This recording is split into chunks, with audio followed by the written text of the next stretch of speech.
Lawrence O'Brien Trophy. It's the NBA's most coveted prize, and it's found a home in Houston. So is Akeem Olajuwon, who on draft night 11 years ago was the #1 selection and has propelled the Rockets to the league's stratosphere. With the help of a few others who stepped into the spotlight on this night, stardom may not have been forecast for them, but there was something about their talents that turned heads and helped turn Houston into the home of the NBA champions for 2 years running. Tonight, from the home of the expansion Raptors, Toronto hosts the 1995 NBA Draft. He's no ordinary Joe, and he could become the first Maryland Terrapin chosen first overall since '76. A couple of Tar Heel teammates are just moments away from realizing NBA dreams. There's been a rising tide of interest in this Alabama forward. And don't forget that high school kid who lives above the rim, or that Bruin who cut down the nets. On the shores of Lake Ontario, beautiful Toronto, Ontario, Canada, site of the 1995 NBA Draft. They played the first NBA game in this city in 1946. There's the new parquet for the expansion Raptors. I doubt back in '46 that they had a mascot.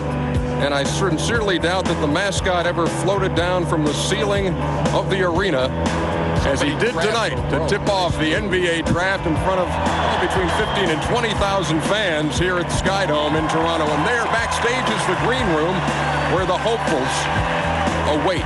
Joe Smith, will he be the #1 pick, the superstar out of Maryland? Where will Jerry Stackhouse go, the sensation out of North Carolina? And how about the high school kid, Kevin Garnett, out of Farragut Academy in Chicago, Illinois? Everybody loves the kid. He can jump right out of the gym.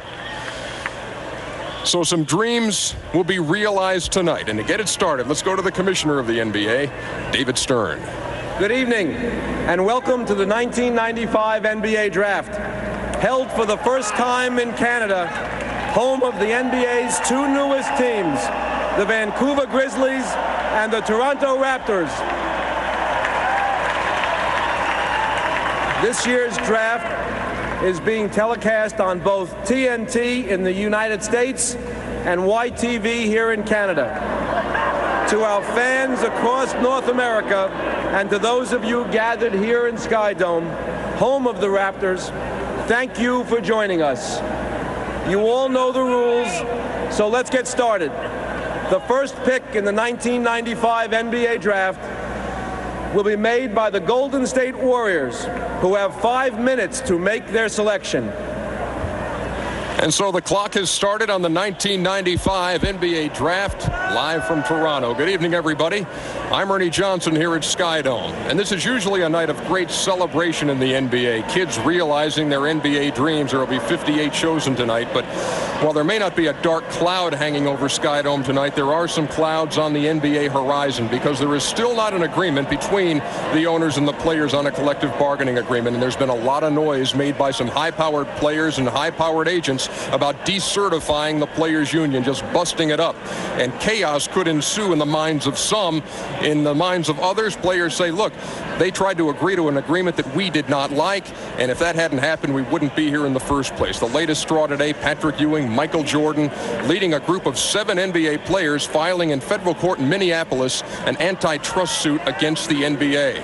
So the theme in the 1990s of big league sports in the courts apparently continuing, and that cloud on the horizon for the NBA here tonight as we kick off the draft of 1995. Let's get the NBA's response to what has happened in the courts in Minneapolis today as we turn it over to Craig Sager right now. Craig? Well, Ernie, surprising and disappointing. A week ago, the players and the owners had agreed in principle to a new collective bargaining agreement. Russ Granick, the deputy commissioner, was the chief negotiator. Obviously, you're disappointed. But what does this mean from the league standpoint? How do you respond to today's action? Well, I'm not particularly concerned about the lawsuit today. I think this law firm has been railing about the antitrust laws and the NBA for the last 2 decades and has never gotten any judgment against the NBA. It's kind of a nuisance, and I think perhaps reflects the fact that they don't have the support that they say they have when it comes to an election in front of the NLRB. But when they put Michael Jordan and Patrick Ewing's name on a lawsuit, it has a lot of credence. Your moratorium expires July 1st. What are the chances? Are the owners owners united in a possible lockout of the players? Well, I think the owners are very united. We spent 18 months trying to negotiate a deal, and then finally, after 3 weeks going around the clock, last week we concluded a deal with the union. Then, as the result of these few players and a few agents, we were told the union couldn't ratify the deal. So the owners feel that they've done everything that they can possibly do in these circumstances, and they're going to have to make a decision within the next 48 hours when the moratorium expires as to what to do. And I'm sure they'll make that decision, probably tomorrow or the next day. The commissioner told us last night he was optimistic but losing confidence. November, the season is supposed to start.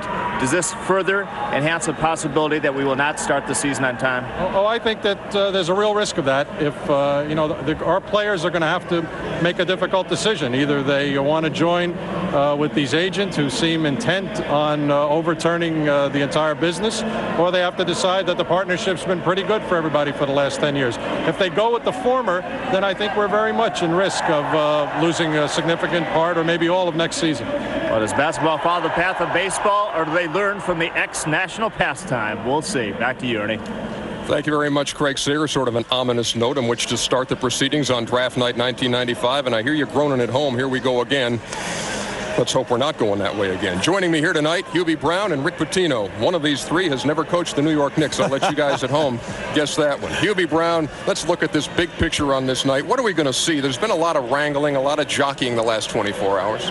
Ernie, it could be a draft of musical chairs. A player could be picked early in this draft and then traded somewhere down in the first round. You might look at that and say that trade is totally inadequate. But once there is an agreement over the summer between the NBA and the Players Association, we'll see the cap go to 23 or 24 million, and then over the summer, players will change teams. A delayed reaction, the secondary phase of a trade.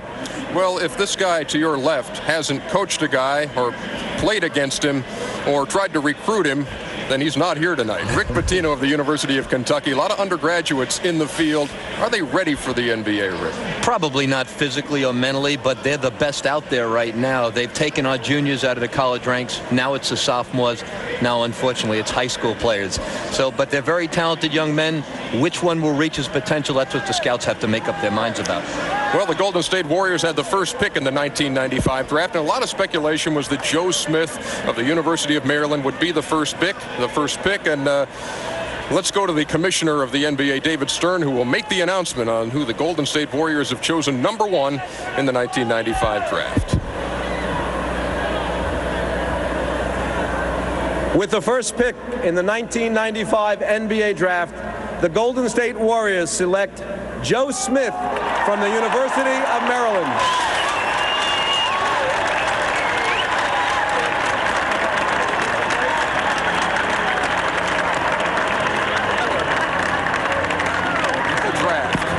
Smith, 6'9½", 220 pounds, 19 years old. Yes, one of those early entry guys, just a sophomore at Maryland. Joins David Thompson and Ralph Sampson as the sophomore ACC Player of the Year. Those are the only three who have done that. Led the ACC in scoring, number 2 in rebounds and blocks, 3rd in field goal percentage, had a 40-point game against Duke. And there you see really what this night is all about, folks. You think about all the nights that moms and dads spent watching these kids play, coming up and getting up Saturday morning at 7 o'clock when you really wanted to stay in the rack, but you got up because Joe had a youth league game over at the gym. And it all comes home tonight. Joe Smith, the number 1 pick of the 1995 draft, meeting now with Commissioner David Stern. One of many photo opportunities on the night here at Skydome in Toronto. Joe Smith, the first pick by the Golden State Warriors. Well, you have to like the choice. They need rebounding, shot blocking, a coachable player. He's got outstanding leaping ability, great quickness, and a terrific low box game. Any surprise to you, Rick Pitino? No, not at all. He's a terrific competitor, has a great work ethic, and how do you reach your potential? Have a passion for the game, and he has it. Joe Smith, the latest of the Golden State Warriors, who figure to have a pretty good team as is coming back if everybody stays healthy.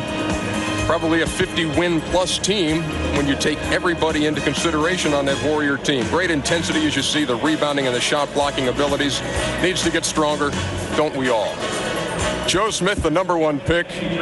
Mom just thanking her lucky stars. It's happened. And Craig Sager standing by to talk to Joe Smith. The Naismith Player of the Year, the #1 pick in the entire draft. Is this a dream come true, or is this an unbelievable surprise? It's a dream come true, more than a surprise. I worked very hard for it, and I mean it's a great accomplishment for myself. I mean I'm all choked up a little bit right now, but I mean it's a great accomplishment for myself. All right, we saw Mama, Letha. You're the youngest of 7 children. She tells us she's not cutting the apron strings. What plans do you have for you and your family? Well, I guess she's going out to California with me. She's going out there for the first year, going to live with me, and make sure everything, my first year goes right for me. All the players were supposed to get together last night. You told me you had butterflies in your stomach. You were nervous. Any way to describe how you feel now?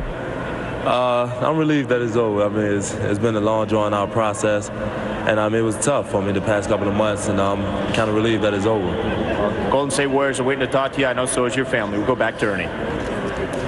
Joe Smith, the #1 pick. They call him the Beast. In fact, we understand he's got it tattooed on the chest, and Mom walked by at home one day. He was in the mirror looking at the thing. What is going on, child, with that thing? And kind of, I think, at the end of the tattoo era there for Joe Smith. He just got the Beast, and he's the #1 pick. Kevin Kiley is with us tonight out in Oakland to talk to the Golden State Warriors about this #1 pick. Let's turn it over to Kevin. All right, Ernie, thanks a lot. Dave Twardzik, obviously general manager. First pick ever for Golden State, quality kid. What were the deciding factors? Well, he is a quality kid, and what he does on the floor is obvious, but his growth has been very impressive. He came out of the Norfolk, Virginia, and was not really the most heavily recruited guy, but continued to improve. He looked at it as a challenge, and his upside is tremendous, and he has a tremendous work ethic. And he's a blue-collar guy. He'll go in and do the dirty work. He doesn't care how he scores, if he scores. I think he's going to be a very good pick for us, and our fans will love him. You had some pretty good players to pick from. You had Stackhouse, McDyess, you had Rasheed Wallace. What was the difference? What was the deciding factor? Well, it is a difficult pick, and it was a difficult pick, but we have good basketball minds in the other room, and it was just something that Joe Smith gave us a little bit more. We need some size, and we're very happy with him. All right, you have 4 picks in the second round. We'll see you later about those 4 picks. Congratulations. All right, Kevin. All right, back to Toronto. Ernie? Thank you, Kevin. And so the first pick has been made. Now the L.A. Clippers are up. And Hubie Brown, what do you look for when you're trying to bounce back from what the Clippers have been through? Well, you know, they only won 17 games this year, but it's because of incredible front court injuries to key players like their center position. This is a team that was out-rebounded, six rebounds a game. They need front court help, but they also need quality players in order to get not only starters, but depth at that center or big forward position. You know, there's been a lot of talk over the last couple of days about what's going on with the Clippers, and some people saying, hey, they want Jerry Stackhouse. Jerry Stackhouse saying, man, I don't know if I want to play there. A lot of those games being played right now, so we'll see who the L.A. Clippers will take with the second pick of the NBA draft. Who else is up there? Antonio McDyess of Alabama is a possibility at the #2 pick there. We very much have the top 4 that everybody was assuming would be there. Let's see how this one falls into place as Commissioner makes his way to the podium. With the second pick in the 1995 NBA draft, the Los Angeles Clippers select Antonio McDyess from the University of Alabama.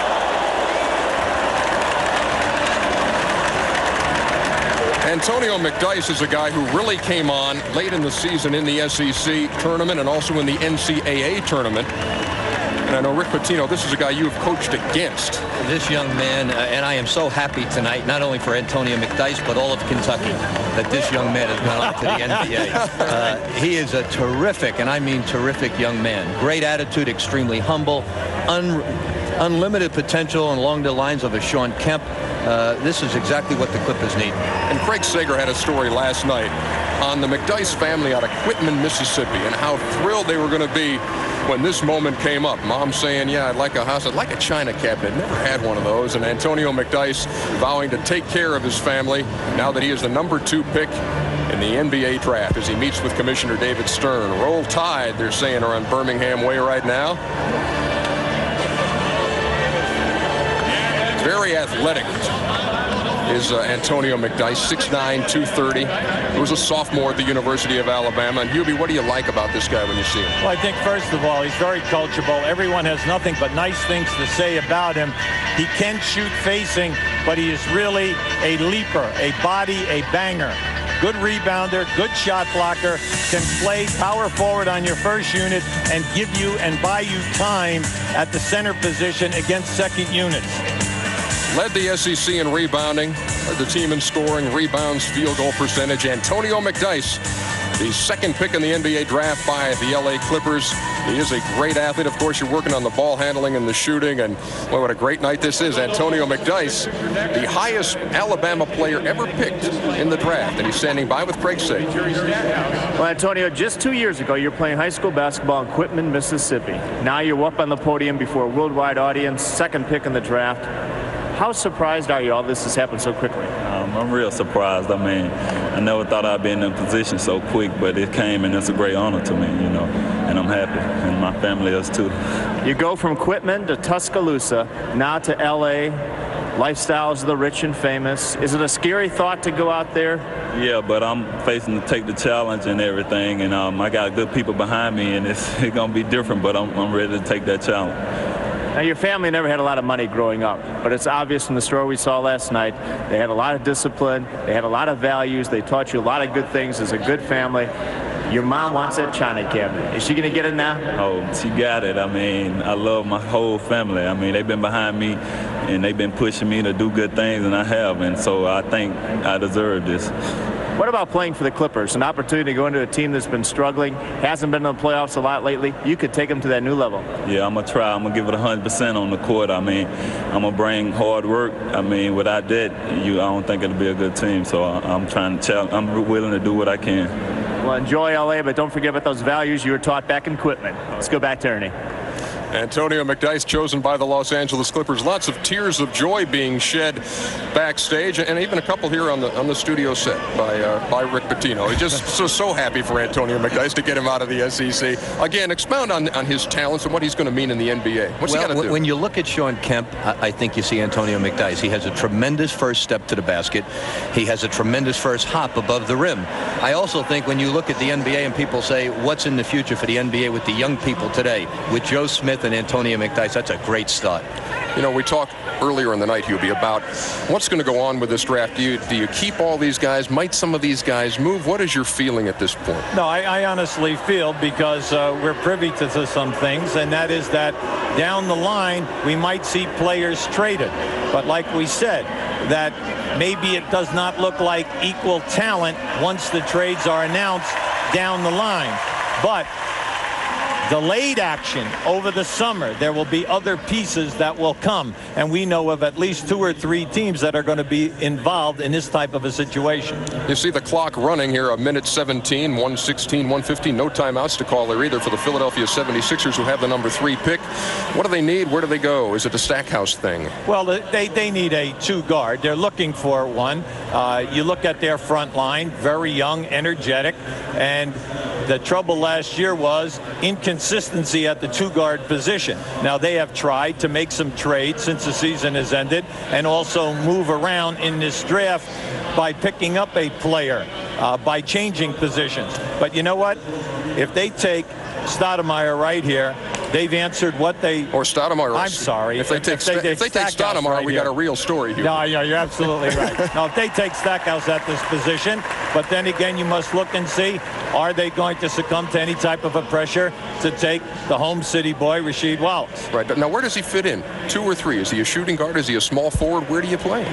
I think he's a 2 guard in the NBA, but John Lucas right now just got all his prayers answered. He's been going to church for 2 weeks. He wanted Jerry Stackhouse, and he just got all his prayers answered. Jerry Stackhouse certainly available if that is the direction the Philadelphia 76ers want to go in here with the 3rd pick of the 1995 draft. We've already seen Joe Smith go number 1, and we saw Antonio McDyess go number 2. Here's number 3 in the commission. With the 3rd pick in the 1995 NBA draft, the Philadelphia 76ers select Jerry Stackhouse from the University of North Carolina.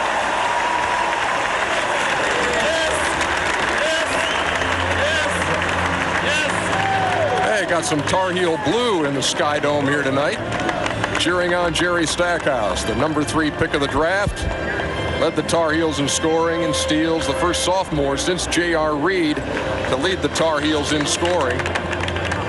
A lot of folks say, hey, he's the next Michael Jordan. I don't know if that's unfair baggage to put on a guy because he wears the same color uniform, played at the same place. But Jerry Stackhouse definitely with some athletic skills, some great ability.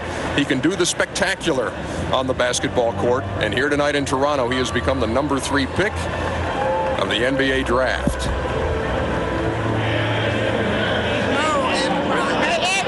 That's a scene which will be repeated time and again tonight. Minnie Stackhouse watching her son Jerry celebrate being the 3rd pick in the draft. Small forward shooting guard, 6'5½", 208 pounds, out of North Carolina, and he goes to the Philadelphia 76ers. But you look at his talents, Ernie. We know that he's a slasher off the dribble. He loves to attack the rim. He's an excellent offensive rebounder. He'll be a good post-up guy when you post up your 2 guards. But the big thing he must work on now is his perimeter game, because they have the inside people who will be double-teamed. And in the NBA with the 24-second clock, you must have the perimeter shot. He must develop that, as well as defending the great scorers at the 2 position will be really a novelty for him at the beginning, and he'll have to work hard. For the first time in NBA draft history, the first 3 picks are all sophomores in college. The latest being Jerry Stackhouse. He's with Segs. After working out for all the top teams in the lottery, what's your reaction to going to Philadelphia? Oh, I'm happy. I'm really happy. I'm going to be able to stay on the East Coast and play with a coach who I've become familiar with, and a really young team is, I think, had a good chance of being a contender. Hubie Brown, Rick Pitino said all-around talent, tremendous skills, but yet you have not reached your potential. How will your game improve in Philadelphia? I think I have a coach who's really going to push me, and I have teammates around me who can help my game tremendously. So I'm just happy to be in this situation. What do you think about leaving after your sophomore year now? Right now, I think I made a great decision. I mean, I think if any other team would have drafted me, then maybe it wouldn't have been a good decision. But with this pick, I think I made a great decision. How will you have to change your game to play the 2-guard position, specifically on the defensive end? I don't think it'd be a big change for me. I've guarded smaller players, in college, and I've also guarded bigger players. So I think it's just going to help me. Being able to play some power forward at North Carolina really just going to help me be able to, guard bigger and smaller players. Okay, well, thanks a lot. The top 3 picks so far, all sophomores. Will continue our coverage of the 1995 NBA Draft from the Sky Dome in Toronto in just a moment.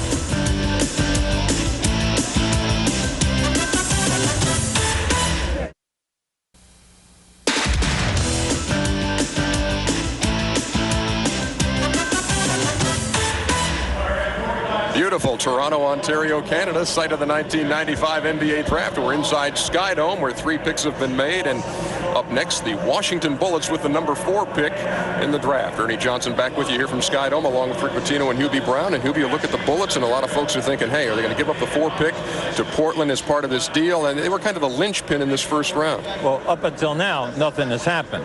Now, are they drafting in order to make a trade with Portland later? Well, that we really don't know. This is a chance for them, though, to get a quality big man in Rasheed Wallace. Or they could go for a young small forward in Garnett. Now, this will be interesting because if they take Garnett, everyone will be saying, hey, there's going to be a major trade somewhere along the line here. Well, we'll just have to wait and see. And we will not have to wait too much longer. There's the commissioner, and here comes the 4 pick. With the 4th pick in the 1995 NBA Draft, the Washington Bullets select Rasheed Wallace from the University of North Carolina.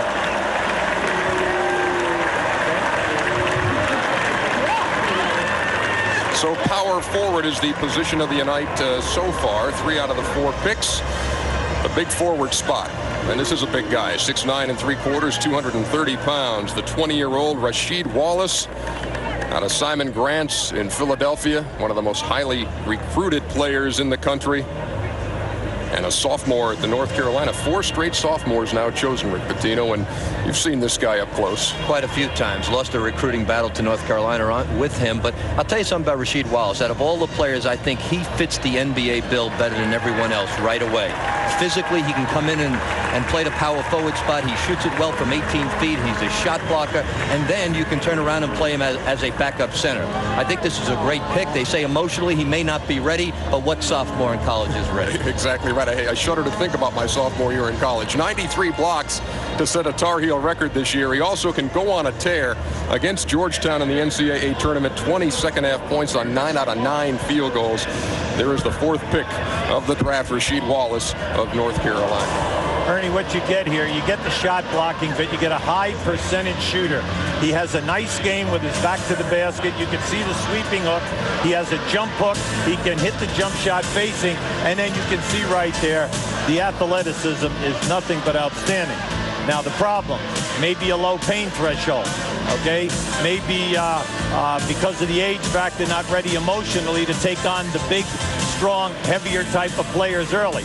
But you put him in through that weight program and they build the upper body, this guy has nothing but an upside. We heard a huge roar go up, a lot of that being from backstage at the green room when Rasheed Wallace was selected, a big bunch of it coming from Tobacco Road, I believe, around the ACC. Happy to see this guy get out of the conference. Rasheed Wallace taken 4th in the NBA draft. Let's go to Craig Sager. Well, Rasheed, we heard all around talents. Rick Pitino said ready for the NBA with a body like nobody else in this entire draft, especially for a sophomore. But looking and have your teammate go so early, why now, besides the money? We felt as though it was the time now, and we felt ready, so we just came out, do what we got to do. You visited a lot of the top teams. What was your impression of the Washington Bullets? I like the way they work down there. Coach Lynham, he's a great coach. He's in Philadelphia with me, so I have faith in him and the Washington crew. We've had a big rivalry in college basketball between Michigan and North Carolina. Chris Webber, Juwan Howard, how'd you get along with them? I know Juwan personally. He's a great person. I've met Chris a couple of times. He seems to be nice, but we're going to go back and forth, say Michigan and Carolina stories. Okay, good luck. Okay. Let's go back to you, Ernie. All right, and let's go to Rick Pitino, a guy who has seen him many times in college. What kind of a pro future do you forecast for a guy like Rasheed? I think he's got a great future, but he really physically as well as emotionally has to get used to the NBA. Most of these guys around All-Star break are going to run into a wall. Most guys who spend 4 years out of college run into that wall, but now as a sophomore it even gets greater. Next up, we've got the Minnesota Timberwolves. They have the number 5 pick in the draft. What do they look for here, Hubie? Well, they're looking for talent. And this is an expansion team that's never made the playoffs. Everybody else does. What's the problem? Well, I would think that, as you look back at the players who they've drafted on the first round over the years, I think only 2 of them are still on the team. And that's a big fact. Right now, they need talented people. They were out-rebounded by 6 a game, and that accounts for the fact it makes it difficult to win the close ball games. So at this point, do they go for Garnett, the high school player, a shot blocker, but you're saying he's still a high school player with a great deal of talent? Or do they go for a big center, at this spot? I don't think that they go for a guard. I think it's going to be something up front help. You bring up the name of Kevin Garnett, and a lot of folks around the NBA are thinking, hey, this guy is going to go, it could be here certainly in the top 10. And would the Minnesota Timberwolves be the team that might want this guy? And you take a look at their needs at this point, Hubie. Yeah, I think when you look at the unrestricted free agents, they're losing Mike Brown, a center, and then you have your other people who are, perimeter types of players. But the big thing is Ernie, they can't win with their present guys up front. They need help, but you also want to get here a talent for the future, a person who has a lot of upside, a lot of potential, and this young guy could be a star. He's as good a high school basketball player as I've seen in the last 10 years physically. He'll probably eventually be a power forward. Maybe they'll play him a little bit at small forward. He has all the skills. Great leaper inside, runs the floor well, has great vision as far as passing is concerned. So he has everything. Let's go down to the podium. The commissioner is ready with the number 5 pick in the draft. With the 5th pick in the 1995 NBA draft, the Minnesota Timberwolves select Kevin Garnett from Farragut Academy in Chicago. The high school kid is the number 5 pick in the NBA draft. Kevin Garnett, 19 years old. Won't be 20 until next year, so he's a young 19.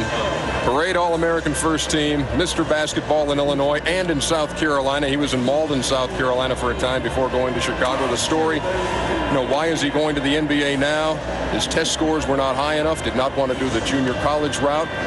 He applied for early entry to the NBA draft, and he's the fifth early entry candidate in a row now to be selected in this draft. And his stories are becoming legend already from people who watch him work out, from the fact that I guess he had a triple-double in 1 quarter in high school, and also in the Chicago camp, Hubie, this guy was knocking some people's socks off. Yeah, well, I think he surprised people who said we went in to watch him work out hoping that he was really not that good. Unfortunately, they got in there and they saw the athleticism. Plus, one of his biggest, not only the shot blocking rebound, he runs the floor like the wind for a player that size, and then he's probably right at the top as one of the best passers that we have in this draft to go along with everything else that he possesses. Well, let's take a look at Kevin Garnett in action, the Farragut Academy product out of Chicago, the power forward, and take me through his game, Rick. I went to watch him play in high school, and I felt he had all the skills of one of the better high school players I've seen up front in some time. He, as you see here, he has soft hands, he can turn around. He's a little thin, but that will develop in the NBA.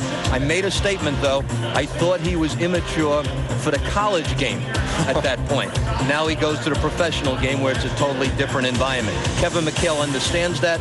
He understands the guidance this young man's going to have, and a lot of time is going to have to be spent with him. He follows in the footsteps of Moses Malone and Daryl Dawkins and Bill Willoughby, straight from high school right into the NBA ranks. Tough to do. Let's check in now with Craig Sager, who was with the Sports Illustrated cover guy. Well, that was the cover. Ready or not? That was the big question. Why do you think you are ready for the big transition, the step from high school to the NBA?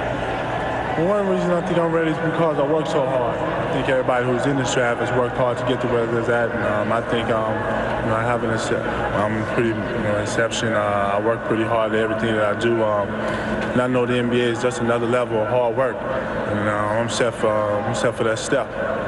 What qualities of your game can Timberwolves fans expect to see immediately on the court?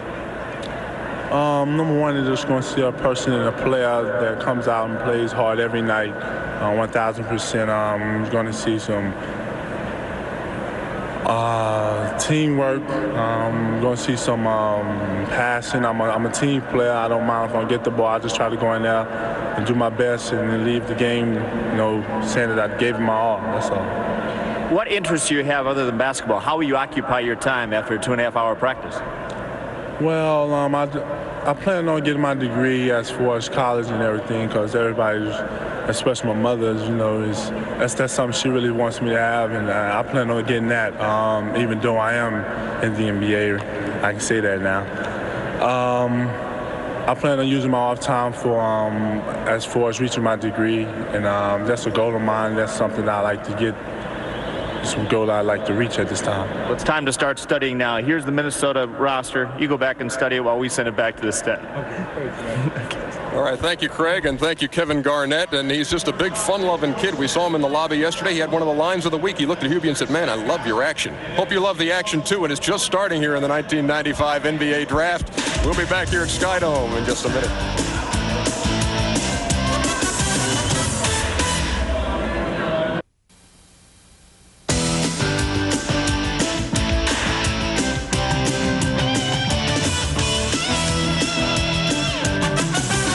Fear of heights? Don't go there. Welcome back to the 1995 draft from Toronto and Skydome. Up next, the first of the NBA's expansion teams, the Vancouver Grizzlies.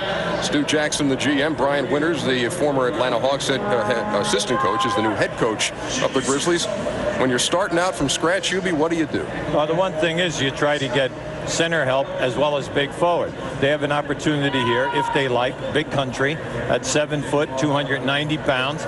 A player that has a nice game with his back to the basket, can score, make foul shots, and is very powerful inside. Now, we know that he has slowness of foot, but, how do you feel about it, Rick?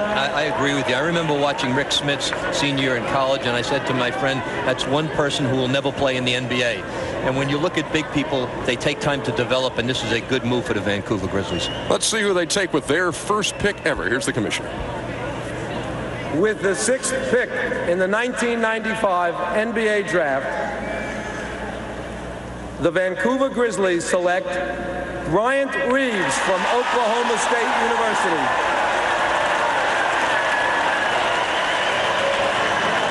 They call him Big Country. That's a name that Byron Houston, his former Oklahoma State teammate, gave him when he visited New York for the first time. He'd never been on an airplane before. And he likes the name. And there's one of his brothers who is slightly smaller country. I mean, you talk about the distinguishing looks of the Bryant Reeves family. The flat top haircut, the barrel chest. They got some weight, and he's got a brother who's 12, 13, another one who's 15, 16. Says, yeah, I got game too. So we may be seeing another one of the Reeves here in a few years. But there is Bryant out of Oklahoma State University. Had never lifted a weight before he showed up at Oklahoma State. And Eddie Sutton took him under his wing and turned him into a player. I think Eddie Sutton was as surprised as everybody the way this kid developed.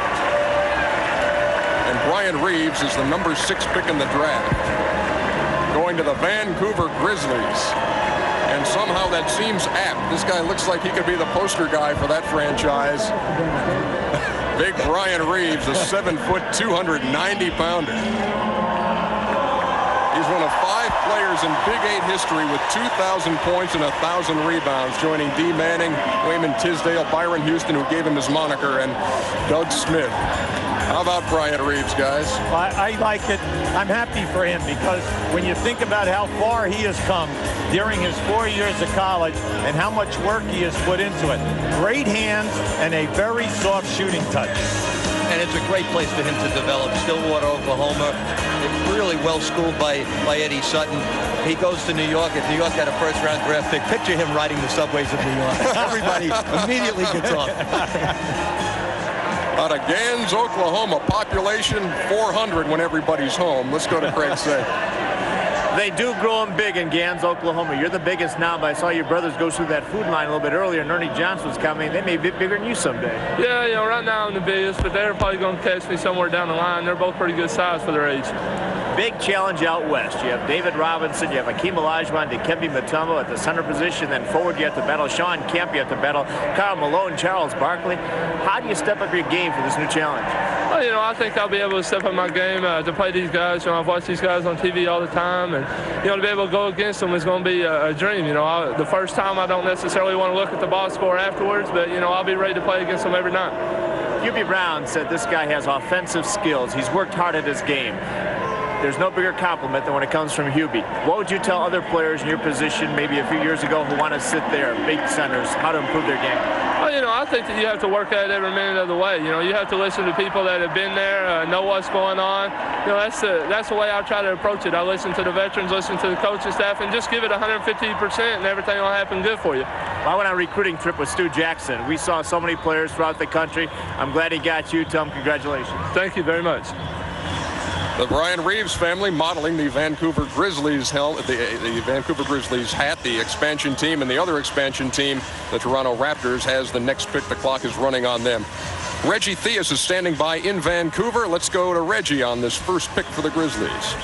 All right, thanks a lot. Stu, you said you wanted a big man, and you got one with a lot of beef. Yeah, we got one of the biggest. Obviously, we're extremely excited to get Big Country in our fold, and, you know, he's a guy that we feel will really endure the NBA season. He's got an excellent offensive game, great size, which is at a premium in this league, and he plays bigger in the bigger games. Well, you know, you got a team full of small forwards and guards. Now, Brian is a low post center. How are you going to take advantage of his skills? Well, you know, obviously we position ourselves in the expansion draft to allow him to come in and obviously play a great deal. We'll rely on him and let him develop at the same time, and hopefully, you know, we'll get to a point where our whole team feeds off of our center play. You think he's going to be a factor right away, or is it going to take him a couple of years? Well, with big people, it takes time, and you have to be willing to wait on them and allow them to develop. And as an expansion franchise, I can't think of a better place for BC, Big Country, Bryant Reeves to be. All right, Stu. Let's go back to Toronto, all right? All right, we are back here at Sky Dome where the place is starting to rock. 21,000 in the house here at Sky Dome, and they are waiting for the Toronto Raptors' first choice. Isaiah Thomas and the guys working on this thing. And they fans saying, we want Ed, we want Ed, we want Ed O'Bannon. I don't know if that's going to be the situation with the Toronto Raptors. Ed O'Bannon kind of slipping in some eyes because of the problem with his knee. We'll get into that a little bit more later. What do you do if you're the Toronto Raptors here? UB Brown, you're in the same position as the Vancouver Grizzlies. Where do you go? Yeah, but I don't think it's quite an obvious pick here, mainly because of the medical condition of O'Bannon. Plus, you have no idea what Toronto is going to do with the expansion players that they've drafted, if they are going to move some of them to other teams and get a different type of player back. I think the draft changes now. We're in a crapshoot. How about a roll of the Mick Dice, as you will? How about B.J. Armstrong, the situation here? I mean, does he stay? Does he go? What kind of wrangling is going on in that Toronto war room, and with the big picture in mind? Well, you're not sure right now. Nobody knows who Toronto's going to pick right now. We'll be surprised if it is Ed O'Bannon, but the people may tear down this place if it's not. The roar goes up because the commissioner is making his way toward the podium to announce the Toronto Raptors' first choice in the 1995 draft. Let us listen in.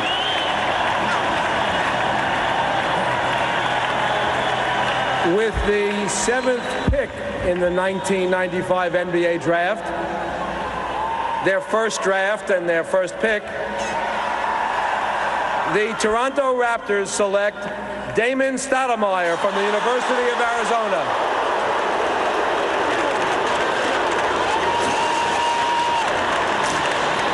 Are bursting in air over the Raptors' new parquet. There were a few, I guess you expect that at draft night, a few boos because people say, hey, that's not the guy we wanted. But Damon Stoudemire, the first point guard taken in the 1995 draft. Any surprise here, Hubie, that he's the choice?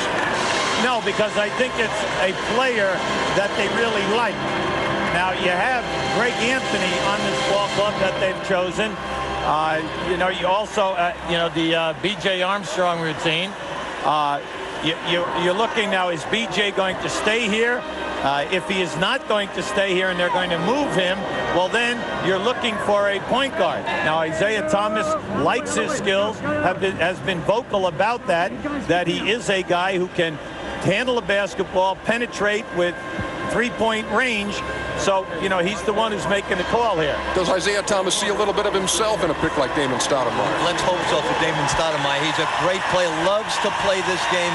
I'm not sure about this, though. Someone's going to be traded in this organization. Yeah, you would think that you can't have too many. Well, some coaches will say you can't have too many good ones, but you can't have too many on your roster. Somebody is probably going to go. But there is Damon Stoudemire, the Toronto Raptors' first pick, and the answer to a trivia question now in Toronto basketball circles, as he meets with Commissioner David Stern out of Wilson High School in Portland and the University of Arizona. 5'10", 170 pounds, a 21-year-old Damon Stoudemire. And are you concerned about the build now once he goes to the NBA? Now, what you're concerned about is the talent. And the big factor here is that they feel that he can take people off the dribble and finish in the lane. Now, that's the first thing. Can your point guard break down the defenses with the clock going down? The other factor is can he get the team into the offensive calls and make the pass? Well, they feel that he can do all of these things. Plus, they like the fact that he's a basketball Benny. This guy enjoys playing the game, and one of the toughest positions that we're finding to fill today in the NBA is point guard. He's the only true point guard in the draft, possibly with the exception of Travis Best, and we don't know if he's going to go in the first round. Craig Sager standing by, and he's ready to go. Craig?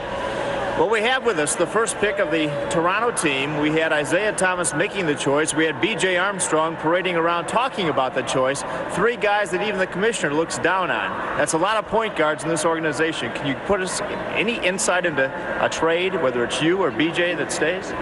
No, I don't have any idea, about or know anything about a trade right now. All I know is I'm just happy that Toronto and Isaiah Thomas and Brendan Malone and the organization just gave me this opportunity, and I'm going to try to make the most of it. Your game, everybody says a tremendous point guard, but you like to shoot, you like to score. Do you have to alter your game, do you think, in the pros?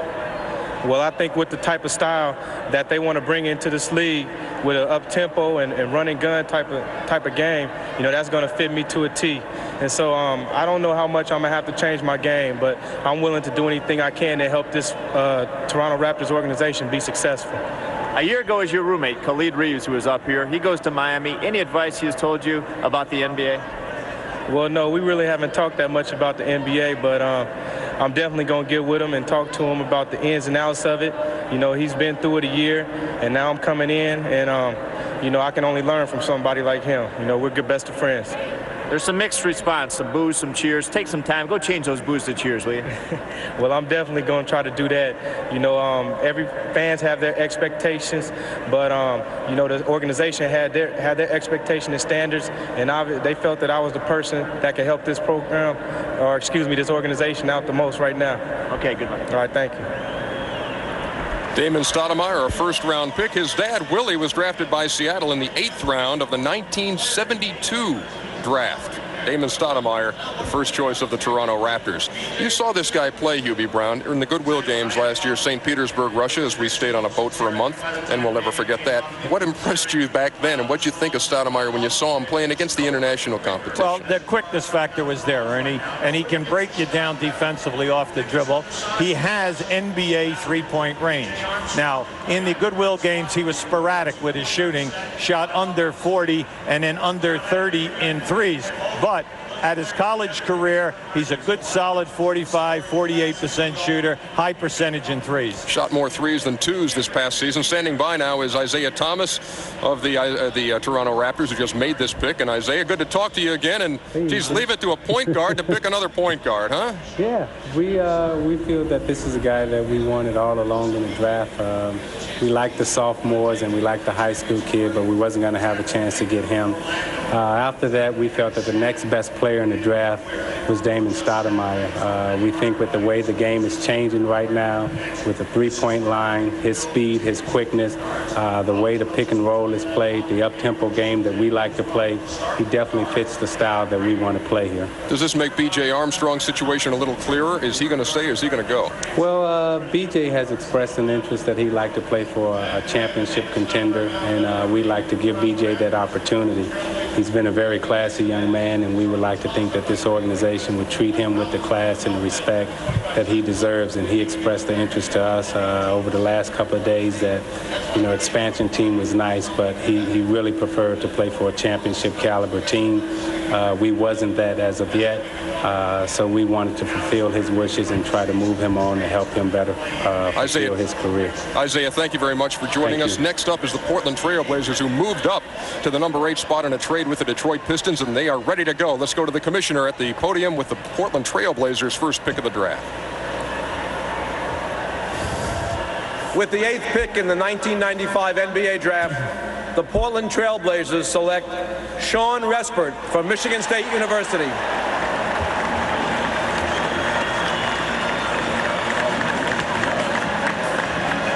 The number 8 pick in the draft, Sean Respert out of Michigan State. He can just fill it up, boys and girls. But again, some people say he's 6'3". He's probably closer to 6'1".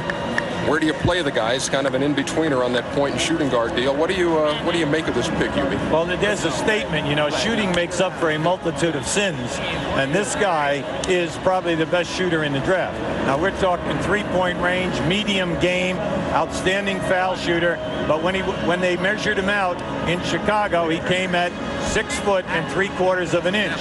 Now, can he move to the point guard position? That's question number 1.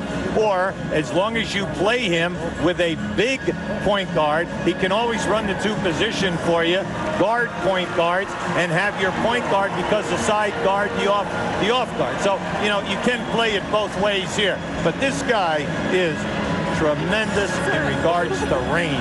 Michigan State's all-time leading scorer. They tracked that progress on the Sean-O-meter courtside at Michigan State. He's the 8th pick, taken by the Portland Trailblazers. What do you think of this game? Well, he never had the opportunity to play point guard because of the great one in Eric Snow.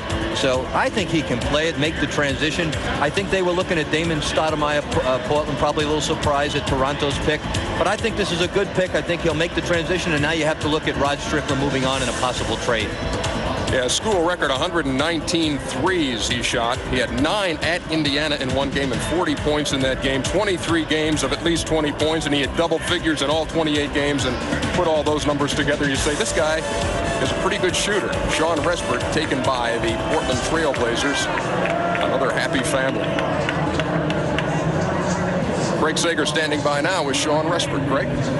Okay, a huge hat. Well, Big Country, maybe Ward earlier, he had the biggest family here, but as far as numbers, Respirts, 45 extra people. You could have filled the green room by yourself. Well, we're right here near Detroit, and I got a lot of family that wanted to come see and enjoy the festivities. You'll be questioned whether you can play the point. Obviously, it was fire and ice in college, the best backcourt possibly in the nation with Eric Snow. Can you play the point in the NBA? Definitely. I think a lot of those questions will be answered when the opportunity comes to play. I think a lot of people that didn't see that because I had a great point guard in college in Eric Snow. And, playing with him just really brought out my point guard skills, and it's something that a lot of people didn't know playing a point guard in high school. I brought that to college and had to transfer to a two-guard. You've made your family very proud, not only on the basketball court, but also the degree at Michigan State. What have you guys been talking about the last few days? Just, how the next couple months are going to come, how to prepare myself for what's getting ready to happen. And, I'm ready for it. After graduating from college and spending my years and my enjoyment during my college years, it's ready to take care of some business now. Congratulations. You're ready. Portland's ready for you. Good luck. Go take care of those 45 people. We'll continue the draft. New Jersey is up next as the 1995 draft continues from the Sky Dome in Toronto.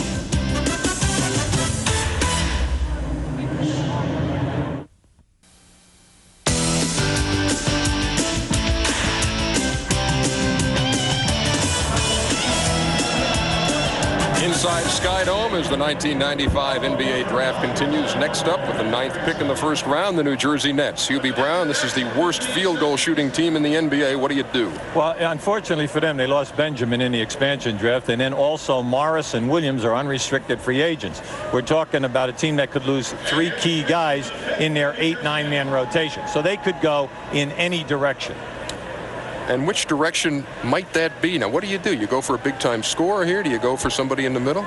Well, everything is going to come down to the doctors for a particular team in regards to Ed O'Bannon, because the talent is there. It's whether or not the doctors will allow the team or suggest to the team that they should gamble and take him at the pick. Let's go to the commissioner. With the 9th pick in the 1995 NBA draft, the New Jersey Nets select Ed O'Bannon from UCLA. They were chanting his name here in Sky Dome when it was the Toronto Raptors' turn to pick. It's the New Jersey Nets who select Ed O'Bannon, the UCLA Bruin, the co-players of the year in the Pac-10. Damon Stoudemire and Ed O'Bannon now have been chosen here in the first round. 2 of the first 9 picks chosen. And the question is on the left knee of this guy, Rick Pitino. Well, every doctor has made the same statement. Tremendous arthritis in the knee. Now, you're looking at that and you're saying, well, why did they pick him? New Jersey showed a lot of guts in making this pick. They did it because this young man is a big-time winner, a big-time competitor. He's from a great family. Obviously, with the new collective bargaining agreement, they want their 3 or 4 great years. We're hoping it's 10 because you don't find a better competitor or a better young man than this young man, Ed O'Bannon. You saw him hug his dad, Ed Sr., who was a wide receiver on the 71 UCLA football team. You say it took guts to make the trade. This guy has got guts. Well, you're talking about a great talent. 6'8", pogo stick. He had 16 boards in the big, in the NCAA final. Now you're talking about a guy who can post up. He runs hard on the break. He can sky. He's now developed an outside shot. He can make the three-pointer. So he's an excellent small forward prospect because he can take you off the dribble and get to the rim and get fouled. Not only did he have those double-digit boards, he played all 40 minutes of that title game. The guy's a real warrior and loves to play the game. One of the better high school players in the country, has a tough injury with a total reconstructed knee, makes himself into the premier college player in the country. Now he's got another major battle ahead of him, but I think he has the guts to overcome any problem. Certainly, I think more than anything else, his lack of bulk will help that knee, and that's what all the doctors say is in his favor. A great night for the O'Bannon family, and spent some time with them last night. How thrilled they are, and his brother Charles will continue at UCLA next year. There's Madeline O'Bannon, Ed's mom. A great time for her. He's the number 9 pick in the draft. And now let's go to Craig Sig. The past couple of months, you've been named the MVP of the Final Four. You've earned a college degree, and now you're a top 10 pick in the NBA draft. How do you describe this incredible run? I can't, to be honest with you. The Lord put me in a wonderful position, and I thank him every day, and I thank him for the chance to go out and play basketball and do the best that I can on and off the basketball floor. Every team wanted Ed O'Bannon. Some stayed away, worried about the left knee, the arthritis. You've seen all the doctors. What have they told you? How about the durability of an 82-game regular season? Well, I just look at it this way. I'm not the only one playing 82 games, you know. I think everyone coming out of college and high school has to adjust to the rigors of a long season. And, you know, my knee is fine. There's nothing wrong with it. The doctors looked at it, and they can say what they want, but at the same time, you can also look at the films and see that over the years I've gotten better. My legs have gotten stronger, and I just thank God, man. I'm in a great position, and I'm having a great time. You're the spokesman for UCLA. Do you go into New Jersey as a rookie, or do you go in as a leader? Well, I'm going in as a leader. I mean, that's the way I see it. You know, hopefully things work out for us. You know, they have a great team, great coaching staff, and I just want to go in and do the best that I can. New Jersey, championship state. They got the Devils the Stanley Cup. Now they got the MVP of the Final Four. Question about that. All right, thank you. All right, thank you very much, Craig. Another lefty hits for Brendan Byrne. Ed O'Bannon joining Kenny Anderson and Derek Coleman, all southpaws with the New Jersey Nets now. The Miami Heat up next with the number 10 pick. Still to come later in this first round, back-to-back picks at 18 and 19 for the Detroit Pistons and their new head coach, and a guy we know somewhat, Doug Collins, who is standing by in Detroit. Dougie, it's good to see you, and boy, you're looking mighty relaxed here for draft night. I'm pretty relaxed, Ernie. Hopefully it'll go our way here at a few picks, so we're feeling good. What was the thinking behind the swap with Portland? Well, Ernie, when you look at our roster, you can see that we've got some very talented perimeter players with Grant Hill and Allen Houston and Joe Dumars and Lindsey Hunter, and we have to shore up our rebounding and defense. So we felt like that if we could move down and maybe get a quality veteran player and maybe a couple young players that can rebound and defend for us, we've got a chance maybe to win some games next year.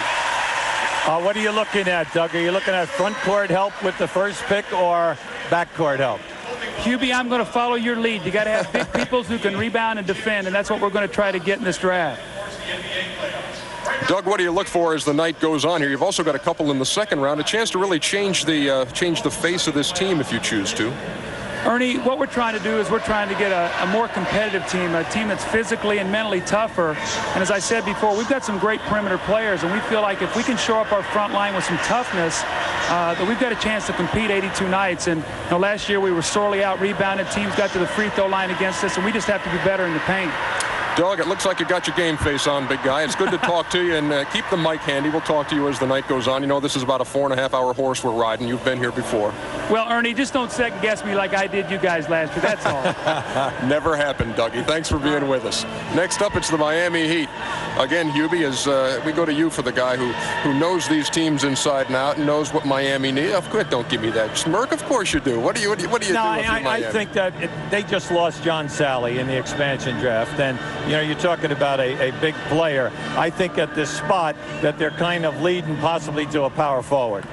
And also, you're looking at the questions on this team. Who's going to coach them, and what kind of an impact does that have? You don't have a coach at this point. Well, it's a big impact. I believe maybe David Wall will coach them for a year and possibly wait for Pat Riley. But on the other hand, you know, they've given away a lot of their first-round draft picks in the last few years. The Miami Heat with the number 10 pick, and here's the commish. With the 10th pick in the 1995 NBA draft, the Miami Heat selects Kurt Thomas from Texas Christian University. Well, he has the same name as the once famous gymnast, and he has now vaulted into the top 10 of the NBA draft. Boy, that was brutal, wasn't it? Kurt Thomas out of TCU, the #1 scorer and the #1 rebounder in the college ranks this season out of Texas Christian. And I don't know, there are some people, if you read the articles, who say the guy's cocky, he's talking too much, he'll talk some smack, but maybe some teams like that. Maybe that's a show in college. How do you gauge the kid's attitude? Well, when you think about it, that he has a screw in his ankle, and he played with broken bones in 2 hands during the course of the season, still led the country in rebounding and scoring.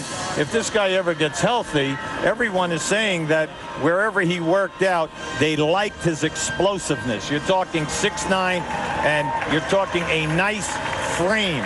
225 now, and he'll get bigger once they put him in a weight program. And he really gets to the line. 11 free throws, nearly 11 free throws a game, so he will bang and get to the line for you.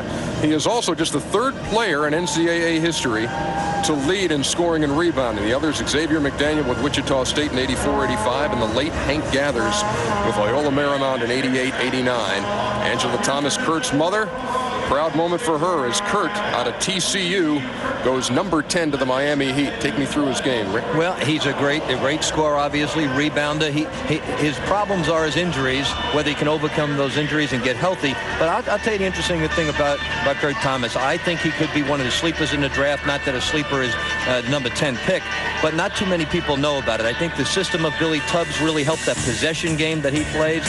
But anytime you get the leading scorer and rebounder, those are numbers that you have to seriously look at when you're drafting a player. Ask the Baylor Bears about weaknesses on Kurt Thomas. Not many, probably. 36 points, 25 rebounds against the Baylor Bears this year. Also had 4 games of at least 40 points. Kurt Thomas, the number 10 pick, Miami bound, and we're Craig Sager bound.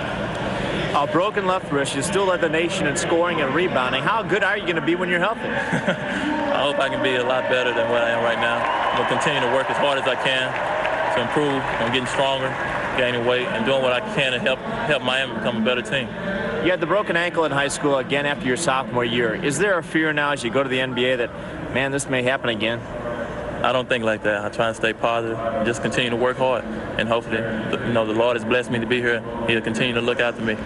The change in coaches. Billy Tubbs comes in, has the open style of play. Obviously, it helped vault you into the top 10. What did he tell you about your game as far as the NBA? He said that he really believed that I was the first rounder if I just continue to work hard, believe in myself, stay confident, and just come to practice every day and just do what he says, and you never know what might happen. You go to Miami. Have you been a team without a coach before? No. Well, you'll have one soon, I'm sure. Kurt Thomas has to look at the top 10. Milwaukee had the number 1 pick a year ago. They'll have the first pick when we come back as we continue the coverage of the draft from the Sky Dome.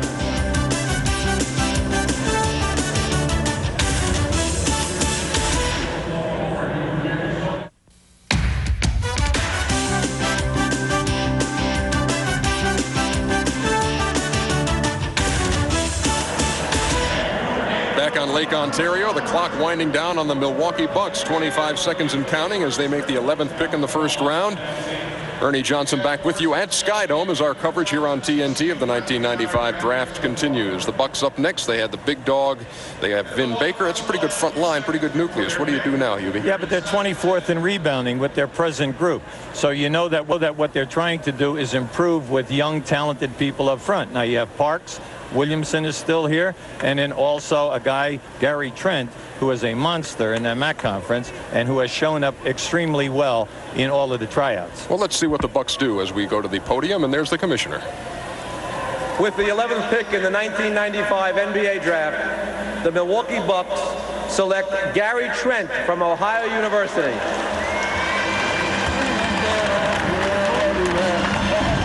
Oh my, and they're on the ground, Gary Trent.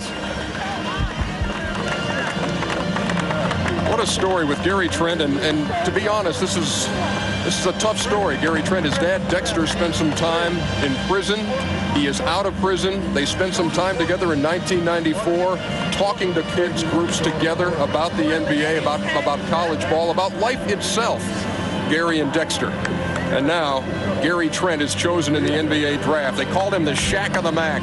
Mid-American Conference Player of the Year for the 3rd straight year, scoring nearly 23 points a game for Ohio University. They called him Bump when he was growing up, when he was a little baby, bumping into things. They call him, as I said, the Shaq of the MAC. And Gary Trent, a real talent, Rick. Well, he's an immovable object in the low post. He shook my hand yesterday and lifted me 3 feet off the ground in the hotel. He's I just think an incredible talent. I think he's a great board guy. He's a great duck-in person. Now, where do you play him? Do you play him at the 4 spot? Is he big enough for that? Or can he learn the perimeter game at the 3? Kind of a small power forward. The 5th power forward taken out of 11 choices here in the first round of the NBA draft. It is Gary Trent out of Ohio University. 6'6.5", 252. He does carry some pounds, Hubie. Yeah, but he is a quick jumper, and he's a finisher. He's never had problems scoring, and also getting a number of rebounds in the course of a game against big-time talent.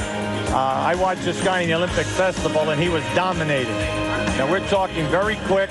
He can handle down inside. Now, when you're putting together a young team like the Milwaukee Bucks, all you're trying to do is add quality, talented guys who play big and play with a big heart. A great year for this guy, Gary Trent. Despite the fact he was double and triple teamed, and he still put up nice numbers. There you see the festivities going on here in Toronto. We go to Craig Sager with Gary Trent. Well, Gary, your dream has come true. You're underrated no more. Brought a great season, Mid-American Conference this year. Was there a time when you said, hey, I'm ready for this next level? You know, when I first got to school, I told my coach that I thought I would be ready in 3 years. And I stayed down to school every summer to work real hard at trying to develop myself. And now that I'm here, I'm going to work even harder because I feel I have many more years of work ahead of me than I've already put in. This summer, you spent a lot of time running around Franklin Park in Columbus with your dad and your sister. What did you guys talk about as you approached the draft? Yo, man, we just jogged. You know, we just jogged, and I tried to keep my mouth shut and just run. You know, I was sucking a lot of wind. But my dad trained me hard. My trainer, Dave, trained me hard. My coach, Johnny, we worked out with me real hard.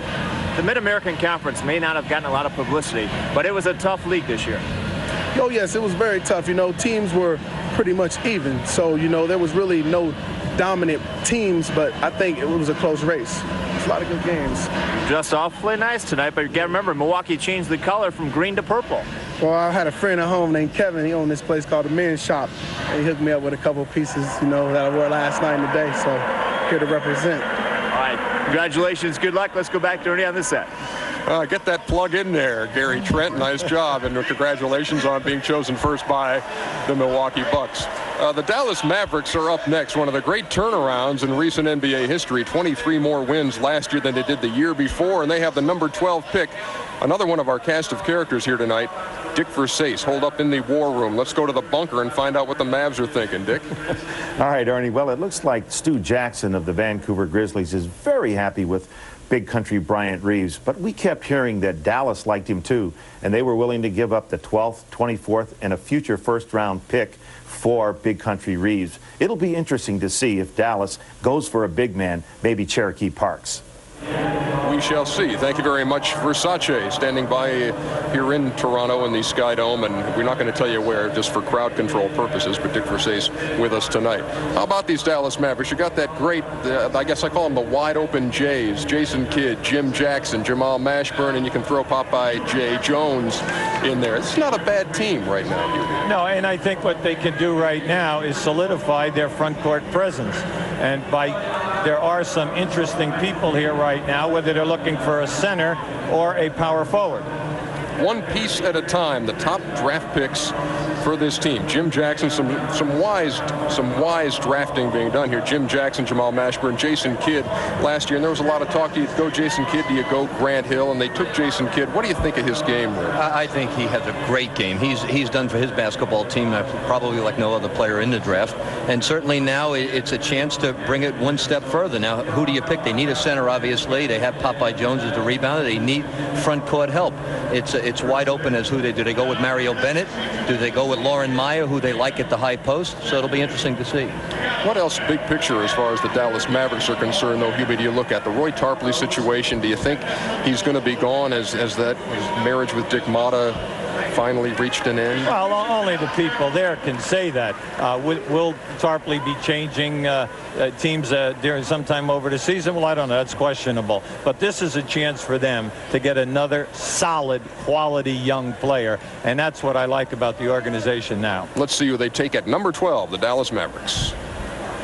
With the 12th pick in the 1995 NBA Draft, the Dallas Mavericks select Cherokee Parks from Duke University. There had been some talk in these parts that Cherokee Parks might be a Toronto Raptor. That, of course, did not happen. Damon Stoudemire was the first pick, but the guy out of Duke, Cherokee Parks, is the number 1 pick now of the Dallas Mavericks. And there's your big guy that you can put in there in the middle of that Dallas Maverick mix. Well, I think that he surprises you with his ability to be a shot blocker. And then also during the course of this past year, he made over 30 threes. And if you saw them play a lot, he made them in big games at the end of the game when they needed the three-point shot. So you know that he can play high. His low post game he has to work on if he's going to score in the NBA in the low post. But he can block shots, rebound, kick out, and run. Second in career blocks behind Mike Jaminski on the Duke list. And you've seen this guy several times. Obviously, they need him to step away from the three-point line and get inside. Not too many threes open with Jamal Mashburn and Jimmy Jackson. So they need him inside. They need him to do some shot blocking and rebounding. And certainly he's a versatile power forward. The 12th pick in the 1995 NBA draft. The guy who wears 44 for the Duke Blue Devils. The Cherokee Parks. Taken behind Bryant Reeves as a center here in the first round of the draft. Out of Mike Krzyzewski's program at Duke University. Excellent quickness, and he's aggressive, and he will surprise you with his outside touch. He's only been married also for 3 weeks now, a newlywed, and what a nice turn of events this is. You get married and you get drafted. Well, I guess you've been drafted twice within 3 weeks. Let's go to Craig Sager. Not only a newlywed, but a beach kid who grew up in California, lives in Greenwich Village, played on Tobacco Road. What are your thoughts on being a Maverick? It's great. I mean, they got a young team, and, you know, judging by the way they played this year, I mean, this is a team where I think I can grow and we can do some good things. You made only 3 three-point field goals your first 3 years. 31 last year, many in crucial situations. But with Jason Kidd, Jimmy Jackson, Jamal Mashburn, you really think they're going to let you shoot from the outside? If I get any shots. No, I think that hopefully they can develop me and put me inside, and, you know, I can play a little bit outside, but that's a team that I feel like I can get out there and run the floor with them, and I think, you know, hopefully I can help them on the inside. Throughout your career at Duke, you said, I'm a college student first, a basketball player second. You are now a pro NBA player. How committed are you to the game, and what type of career do you expect to have? Hopefully a long one. I'm very committed. This is my job now. And like I'm saying, hopefully in a few years, you know, I can pick up a few rings. So definitely, yeah, I'm with this 100%. Good luck. You're with a great young team. Thank you very much. In a down year for the Duke Blue Devils, Cherokee Parks had himself a pretty good year, and tonight he finds himself drafted in the first round of the NBA draft. Coming up next, the Sacramento Kings, as our coverage of the draft continues from Skydome.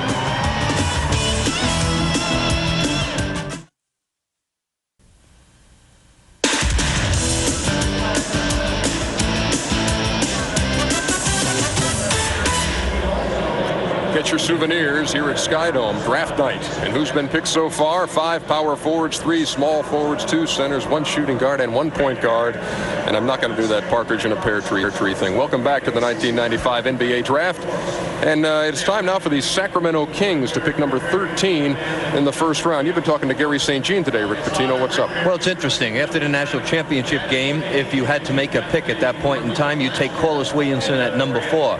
Here we are at number 13, and we don't see Corliss Williamson's name. Let's hope it happens now because he's a great talent. Yeah, he is still out there as the Sacramento Kings have the floor with the clock winding down. Commissioner David Stern at the podium. Let's see who the Kings took. With the 13th pick in the 1995 NBA Draft, the Sacramento Kings select Corliss Williamson from the University of Arkansas. So you do have Gary St. Jean's ear, my good man. Corliss Williamson going to the Sacramento Kings in the first round. And interesting that the point you bring out. You come out a year ago, you're probably much higher than this. Well, if you're going to come out before your senior year, you might as well go when you have the highest market value. Now, he probably thought he could be the number 1 pick by waiting the following year. But here's a young man. Everybody talks about Arkansas's talent. I like to believe in looking at Arkansas's talent that they were better when they had Day and Mayberry and Miller than they did the last few years. They really did not have awesome talent. They had a great system. They're superbly coached, and they had Corliss Williamson. This is a young man that I don't believe has slipped in the draft. I think that there's a lot of young players came out, but if I had to make a pick in the draft, I'd love to start a team with Corliss Williamson. So his skills have not diminished. There's just been a better crop surrounding him that maybe pushed him down a little bit. But Corliss Williamson, number 13 by the Sacramento Kings. He was the guy who led the Razorbacks to the NCAA title 2 seasons ago at 23 in that final against Duke. the most outstanding player of the Final Four. And he's trying to erase the memories of this past Final Four, the championship game. Zita kind of put the clamps on him. He did not have a good night, but this is a good ball player, Hubie. Yeah, but, you know, you just don't rate everything on one game. The other factor with him is he's been in the big games, and he's been able to put up big numbers. He's an excellent post-up guy down inside. He does not have what we call a big lift or a big hop. He's not a leaper. What he is a position player. A position player with long arms who has a good knack and feel for the game. He knows how to play the game. Big Nasty, taken by the Sacramento Kings, and he's hanging out now with Craig Sager. Sitting down now to talk to Craig about his selection in the NBA draft, first round by Sacramento. We talked that if you came out a year ago, MVP in the Final Four, you could have been a top 4 pick. The Kings are awfully glad you didn't. You stayed in college, you did a lot of things, lead role in Romeo and Juliet. But looking from a basketball standpoint, what was it like to sit there and wait to the 13th pick? It was very hard for me to sit there and wait for it, knowing that I possibly could have had a chance to go higher last year. But I believe I'm a stronger person this year, physically and mentally, and I'm sure I'm mature enough to go into the NBA and hopefully do well. We have our meetings. Everybody has discussed. Hubie, Rick, Dick, Ernie, everybody agreed this guy is a tremendous talent. What was your thought process going into these workouts? You really impressed the Kings. You're the player they wanted. Oh, definitely. You had to go into the workouts showing them some of the areas that they probably had questions in. That was basically play on the outside, and I showed them that I could shoot the ball some on the outside, and did some pretty good things on the inside also, and just had a great visit all around. The Kings are awfully happy you're around this year. They've not had a good playoff run since I was broadcasting their games. That was back when they were in Kansas City. But, Ernie, I think they're on their way. All right, thank you, Craig Sager. The next 5 picks belong to the Boston Celtics, the Denver Nuggets, the Hawks, the Cavs, and the first of 2 straight for Doug Collins' Detroit Pistons as the first round continues here from Skydome in Toronto. What do you make now of Corliss Williamson? What will he mean to a team like the Sacramento Kings? Well, it's another young piece. You know, last year with Grant and Smith giving them high energy, they just missed the playoffs.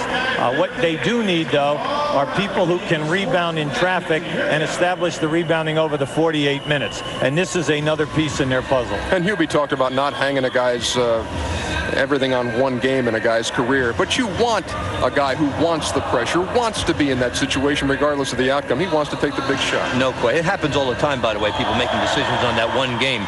But I think this is the scouts normally do the right thing and they don't make many mistakes. They're really brilliant at what they do. But I think this is a major mistake. I think Corliss Williamson is a big-time winner. It's great for Sacramento. Gary St. Jean is going to love to coach this basketball player because he is flat out a warrior.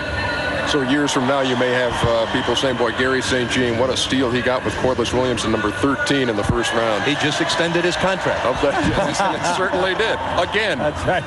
Now, the Boston Celtics have the next pick in the NBA draft. Here's the draft summary so far. Joe Smith was taken number 1 by the Golden State Warriors. ACC players, 3 out of the first 4, and the first 5 picks were all early entries, including the number 5 pick, the high schooler Kevin Garnett, was taken by the Minnesota Timberwolves. The Boston Celtics have ML Carr as their head coach now. They've got unrestricted free agent Dominique Wilkins and Derek Strong. What is up in Beantown, where they got the new Fleet Center there, Hubie? Well, I think you take the best player. The best player right now that your scouts have said he's a talented guy. Because we know last year they did not win 41 games. They made the playoffs. So they can stand improvement in a lot of different areas. So I'm interested myself in what they're going to take. When you take a look at who's available out there now, who's caught your eye and you thought, yeah, maybe this guy could be available. Maybe this guy's the best athlete available. Well, you got Gary Finley, you got Terrell Ford, you still have a lot of players. I mean, you could pick 24 right now and get a better pick than 12. You don't know what's going to happen. There's another player out there from Providence, Eric Williams, who not only had a great senior season, but has done a terrific job in all of the tournaments after the season. And this young guy has talent. Now, will they go for a small forward? You already have Dominique Wilkins and you have Fox. So let's see what happens. And what is your opinion right now of Dominique Wilkins, Hubie Brown, and where he is in his career? And he was, I guess, on the expansion list. Got the big contract, though. Nobody took him. Yeah, but I think what you have to say is he's a big game player. He thinks that he should be playing 36 minutes, and naturally the coach is wrong if he plays them less. All right, and that he wants to be the center of the offensive play. Well, the coaching staff will decide how much of a factor he's going to be. But we're talking about one of the greatest highlight films that we've ever had in this league from a scoring standpoint. Boston put a scare into Orlando in the first round of the playoffs. Let's see who they take in the first round. With the 14th pick in the 1995 NBA Draft, the Boston Celtics select Eric Williams from Providence College. Eric Williams, the first player out of the Big East, chosen in the draft. Not with us tonight here in Toronto. Led the Friars in scoring at 30 points and 11 boards at St. John's. And he had a streak of 19 straight points in this game. How about his game, Rick Pitino? Well, how about Little Providence College, a small school in the Big East, starting with Marty Conlon, and you got Murdoch, and you've got two other guys last year that were picked in the first round, and now another first-round draft pick. Home of the first-round draft picks. This kid's an explosive scorer, extremely athletic, big-time game player, puts on big numbers, junior college player. I think the Boston Celtics made a great pick here. Never played organized basketball until his junior year in high school. Tonight he finds himself the 14th pick in the 1995 NBA Draft. Coming up next, the Mile High guys, the Denver Nuggets with the 15th pick. We'll be back here in Toronto right after this.